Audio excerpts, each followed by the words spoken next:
Welcome to KNS brain channel. आज हम लोग बात करने वाले हैं बहुत ही इंपॉर्टेंट टॉपिक पे। जो न्यू चैप्टर है, चैप्टर का नेम है cell cycle and cell division. इसके पहले हम लोग जो है चैप्टर सेल यानी कोशिका चैप्टर के बारे में पढ़ चुके हैं और उसका वीडियो आपको हमारे चैनल पे मिल जाएगा। वहां पर जाकर के आप सर्च कर सकते हैं। सबसे पहले उसको डिस्कस करेंगे क्योंकि वो चैप्टर आपने अच्छे से पढ़ रखा होगा। तो ये जो चैप्टर मैं आपको आज पढ़ाने वाला हूँ, cell cycle and cell division यानी कोशिका चक्र तथा कोशिका विभाजन, तो बहुत ही अच्छे से समझ में आएगा। पर अगर आपने अभी तक नहीं किया है लाइक शेयर और सब्सक्राइब तो कर दीजिएगा प्लीज, क्योंकि आज जो हम लोग बात करेंगे इस चैप्टर में वो बहुत इंपॉर्टेंट चैप्टर है।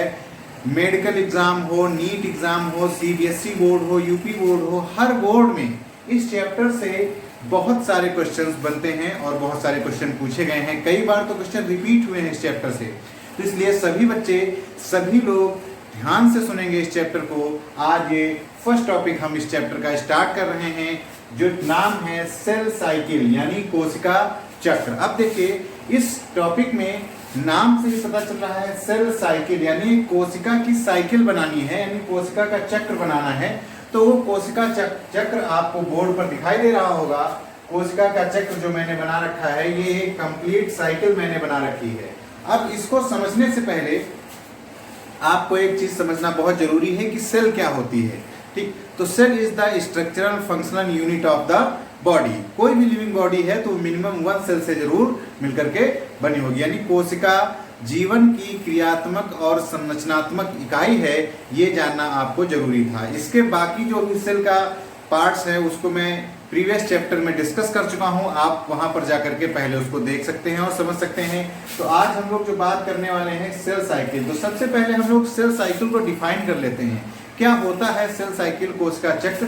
तो देखिए आज हम लोग जो बात करने वाले हैं वो ये कि the sequence of duplication of genome, synthesis of organelles and divides into 2 daughter cell is known as cell cycle.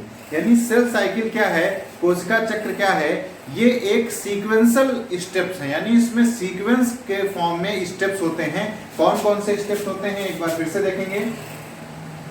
Duplication of genome, genome क्या होता है यानी DNA और RNA, इनका डुप्लीकेशन होता है यानी फॉर्म डबल होते हैं। सिंथेसिस ऑफ ऑर्गेनेल्स, बहुत सारे सेल के अंदर ऑर्गेनेल्स हैं जैसे माइटोकॉन्ड्रिया, क्लोरोप्लास्ट, गोल्गी बॉडी, ये सारे मैं डिस्कस कर चुका हूँ प्रीवियस चैप्टर में। इन सब पर अलग अलग बातें, तो इनकी सिंथेसिस होती है।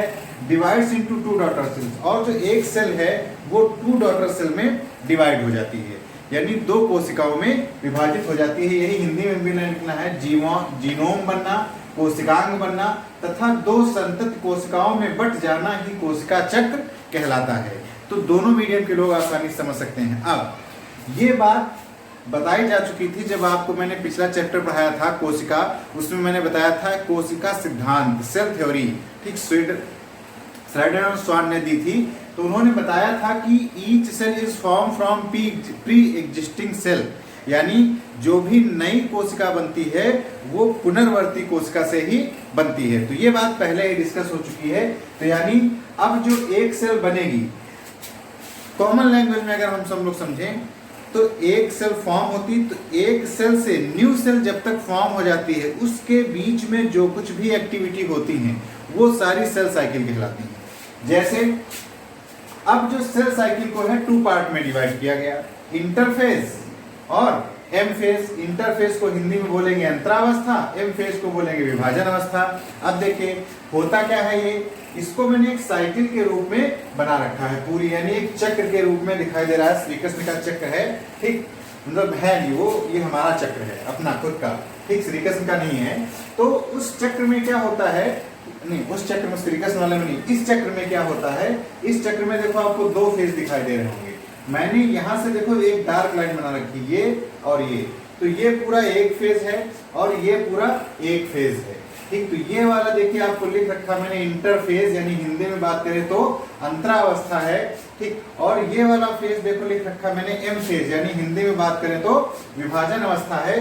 पूरे कोशिका चक्र को मैंने 2 भागों में बांट रखा है। अब ये जो कोशिका चक्र है इसमें होता क्या है, देखिए जो आपका इंटरफेज है यानी आपका जो अंतरावस्था है इसको मैंने डिवाइड कर रखा है मेनली 3 फेज में।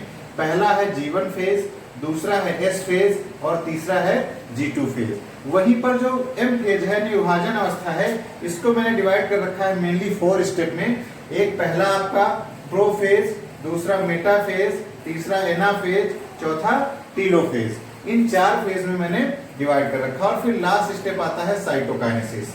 तो अब देखिए, हम लोग सबसे पहले जानकारी लेंगे इंटरफेज यानी अंतरावस्था के बारे में कि अंतरावस्था क्या होता है। ठीक, तो अंतरावस्था 3 भाग में विभाजित, G1, S और G2। बीच में एक फेज आया है G0 फेज, ठीक, यह G0 फेज इसे बोल सकते हैं। G0 अवस्था, G1 अवस्था, S अवस्था और G2 अवस्था। G का मतलब है गैप या ग्रोथ फेज भी कहा जाता है इसको। S का मतलब है सिंथेसिस, G का मतलब है गैप या ग्रोथ फेज। ठीक, बाकी M फेज को तो आप समझ गए, माइटोसिस फेज यानी विभाजन फेज। तो G का मतलब ग्रोथ फेज यानी वृद्धि फेज, ये वृद्धि का जो है स्टेप है।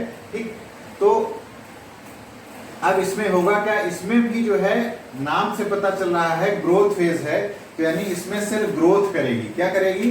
ग्रोथ करेगी, मैच्योर होगी। जितने भी उसके सेल के अंदर पार्ट्स प्रेजेंट हैं वो सारे इंक्रीज करेंगे अपने साइज में, शेप में, न्यूट्रिशन लेंगे, मैच्योर होंगे। ठीक, इस G1 फेज में। फिर S फेज में क्या होगा? सिंथेसिस ऑफ DNA इसमें होता है, यानी जो आपका केंद्रक के अंदर क्रोमैटिन थ्रेड प्रेजेंट होते हैं उनमें वो जो उसमें क्या होता है, DNA की सिंथेसिस स्टार्ट हो जाती है, यानी DNA का बनना स्टार्ट हो जाता है, DNA मैच्योर होना स्टार्ट हो जाता है, नया DNA फॉर्म होना स्टार्ट हो जाता है।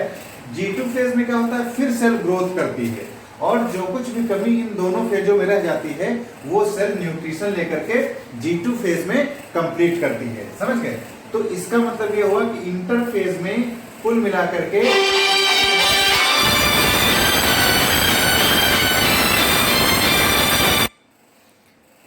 इसका मतलब ये है कि इंटरफेज में जो सेल है कि वो 3 भागों में बटी हुई है, G1, S और G2। इसमें क्या होगा? इसमें आपका जो है ग्रोथ होगी, इसमें सिंथेसिस होगा, इसमें भी ग्रोथ होगी। अब आ जाते हैं हम लोग M फेज पे। तो M फेज क्या होता है? M फेज होता है आपका बटा हुआ है मेनली 4 भागों में, प्रो फेज, मेटा फेज, एना फेज और टीलो फेज। इन सब पर हम लोग बात करेंगे नेक्स्ट टॉपिक में। यहाँ पर आप इतना जान लीजिए कि M फेज 4 भागों में बटा होता है और सबसे लास्ट में आता है साइटोकाइनेसिस। साइटोकाइनेसिस के वक्त ही सेल 2 भागों में बट जाती है। यहाँ पे सब मैच्योर होगी, खा पी के अपनी पूरी लाइफ जिएगी कोशिका, कोई भी सेल, और फिर यहाँ पर विभाजन होगा और विभाजन के बाद इस स्टेप में साइटोकाइनेसिस में पूरी कोशिका 2 भागों में डिवाइड हो जाएगी। अब यहां पर फिर से लौटते हैं इंटरफेस में कि अगर मान लीजिए कोई भी प्रॉब्लम है, कोई भी सेल का पार्ट मैच्योर नहीं हो पा रहा है, तो सेल जो है क्या होगी, इसको बोलते हैं चेक पॉइंट। क्या बोलते हैं? Check point. G0 phase check करेगा कि जो नई सेल बनी है वो कंप्लीटली डिवीजन के लिए रेडी है या नहीं है।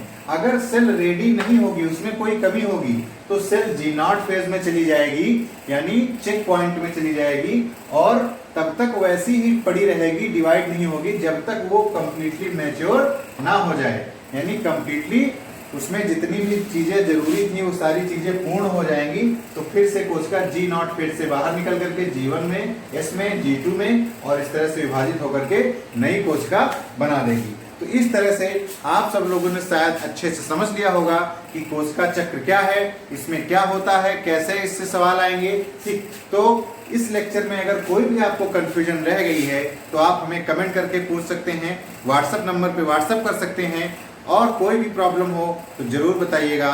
Okay, thank you class, but please like, share और सब्सक्राइब कर दीजिएगा।